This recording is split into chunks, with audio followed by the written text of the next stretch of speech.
এক দার্শনিক নৌকায় চড়ে নদী পার হচ্ছে। এমন সময় সে নৌকার মাঝিকে বলল, ভাই তুমি কি ভূগোল চেনো? তখন মাঝি বলল, জনাব, এই ভূগোল হইল ধনী মানুষের খাবার, আমরা হইলাম গরিব মানুষ। ভূগোলের মতো এত দামি জিনিস খাওয়া তো দূরের কথা, জীবনে ভূগোল চোখেও দেখি নাই। মাঝির এই কথা শুনে সেই দার্শনিক বলল, বেটা বেকুব, ভূগোল কি খায় নাকি? তুমি এখনো ভূগোল চেনো না? তোমার তো জীবনের 6 আনাই শেষ।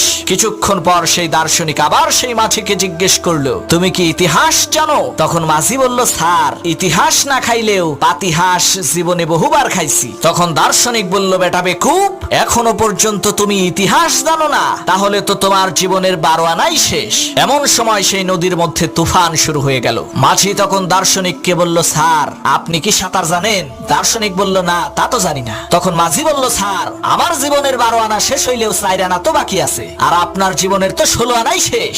সাঁতার জানেন না? এইবার পানির মধ্যে ডুবে মরেন, আমি গেলাম।